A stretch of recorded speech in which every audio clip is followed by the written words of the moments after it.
Avec les températures estivales de plus en plus élevées, disposer d'un airco en cette période n'est pas du luxe. Avec une pompe à chaleur RR, vous pouvez rafraîchir, même réchauffer vos pièces de manière efficace sur le plan énergétique. En outre, vous pouvez économiser en installant vous-même vos appareils et tuyaux à l'aide d'EasyKit. Un technicien en climatisation certifié viendra les raccorder et les mettre en marche pour vous. Réfléchissez à l'avance à l'endroit où vous placerez les unités intérieures et l'unité extérieure et mesurez la distance qui les sépare afin de commander des tuyaux de refroidissement suffisamment longs car ils ne doivent pas être interrompus. Les matériaux nécessaires seront livrés à votre domicile. Vérifiez toujours au préalable que tout soit bien complet. Ensuite, étudiez attentivement le manuel d'instruction et votre plan de pause personnel. Combinez aux vidéos en ligne, cela vous donnera suffisamment de soutien pour aborder la pause de manière ciblée et réussie. Commencez par placer les unités intérieures. L'appareil est doté de milliers de micro-trous par lesquels l'air est soufflé dans la pièce à faible vitesse.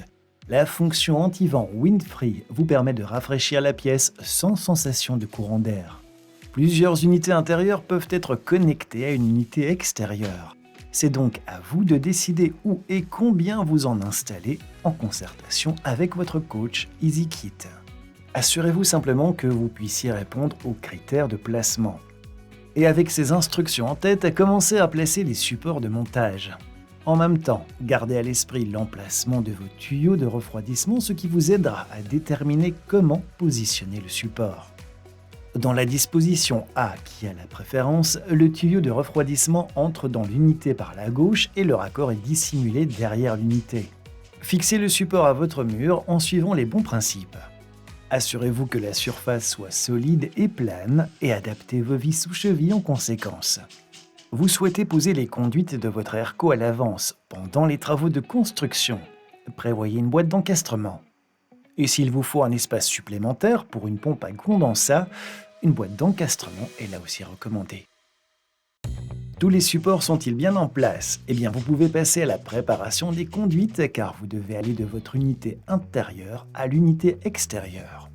Dans un premier temps, prévoyez un conduit dans votre pièce même par lequel ils pourront quitter la pièce. Dans la configuration standard, il se trouve derrière l'appareil.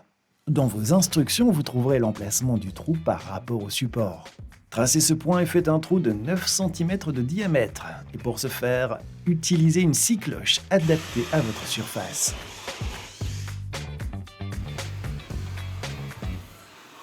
Une fois le passe-câble percé, on vérifie l'acheminement des conduits vers l'unité extérieure. Avec votre coach EasyKit, vous avez réfléchi à la manière dont ces conduits allaient être tirés. Grâce aux conduits de câble, vous vous assurez qu'ils sont dissimulés de manière nette et sûre. Ainsi, à partir du trou, tracez joliment les lignes, ce qui vous permet de commencer à personnaliser les chemins de câble en conséquence.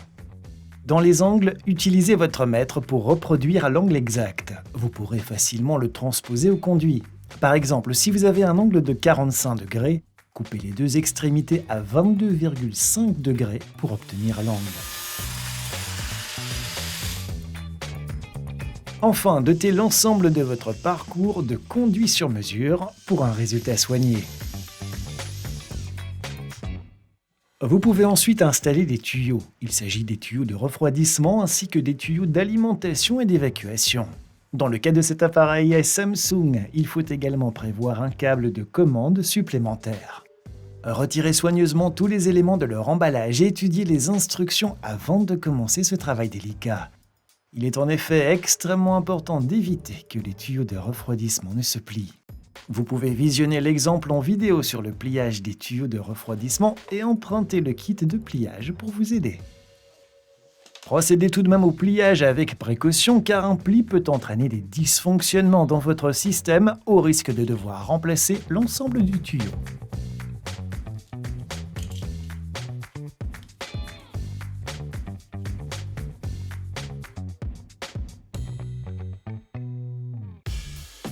Il faut poser les tuyaux proprement sur tout le parcours et les pousser dans le passage de câble prévu à cet effet.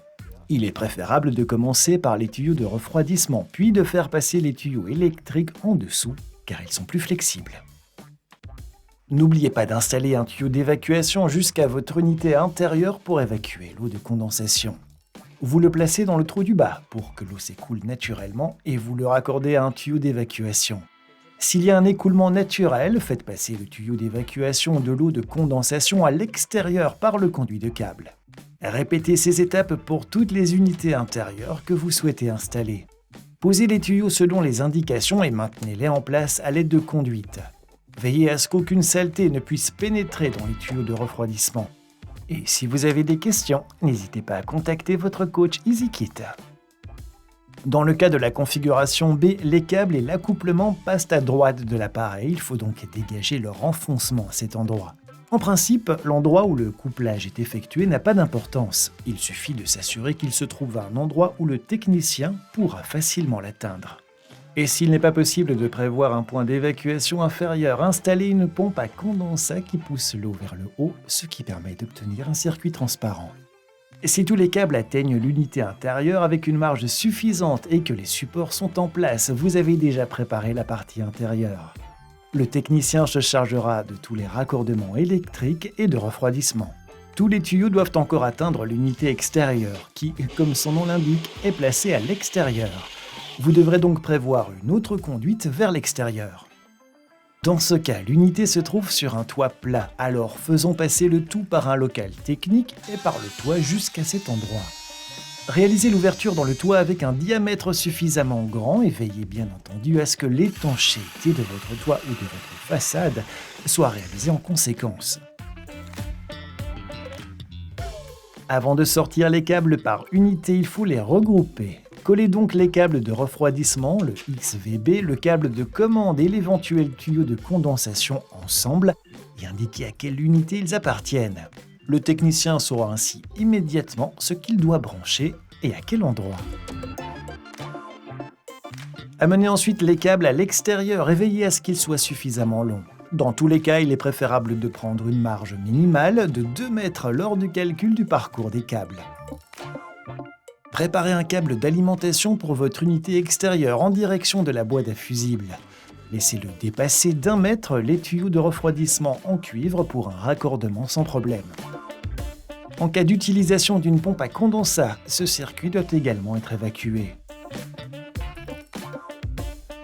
Il ne reste plus qu'à monter l'unité extérieure. 2 blocs de support vous sont fournis pour le montage de l'unité.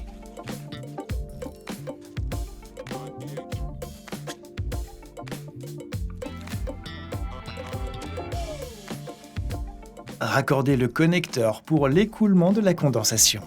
Dans le cas d'une paroi murale, un autre circuit est raccordé, mais il est également utile sur un toit plat comme protection contre les parasites.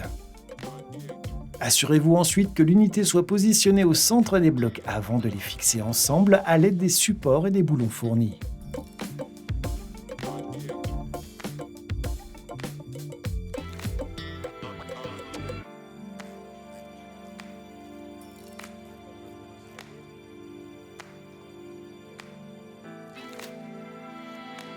Veillez à ce qu'il y ait une marge suffisante autour de l'appareil. Assurez-vous que l'appareil soit à peu près de niveau sur une surface stable et plane. Enfin, vérifiez que les tuyaux de refroidissement soient correctement scellés, sans capuchon. Collez hermétiquement les extrémités avec du ruban adhésif en attendant que le technicien les raccorde. Ceci afin d'éviter de la saleté dans vos tuyaux. Vérifiez à nouveau que tout soit correctement marqué pour que la partie extérieure de l'installation soit bien préparée. Alors une fois tous les préparatifs intérieurs et extérieurs terminés, demandez votre mise en service via le site web. Le technicien en climatisation raccorde tout ce qui concerne le refroidissement. Il personnalise tous les tuyaux en cuivre et s'assure que tout soit connecté aux unités intérieures et extérieures selon les règles de l'art. La connexion électrique est réalisée avec les câbles d'alimentation et de contrôle auxiliaires connectés aux unités.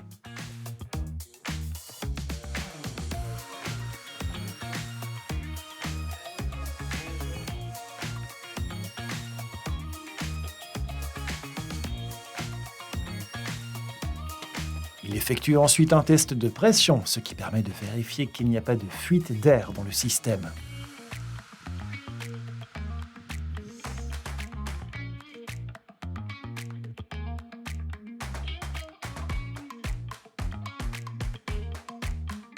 Si c'est en ordre, il veille à ce que tous les joints soient entièrement isolés et scellés afin d'éviter la condensation et les pertes de chaleur.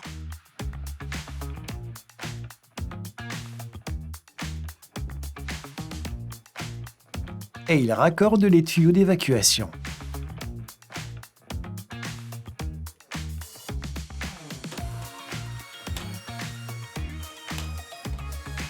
Enfin, il va aspirer sous vide, tous les tuyaux seront ainsi mis à l'abri de l'air, ce qui est important pour le bon fonctionnement du système.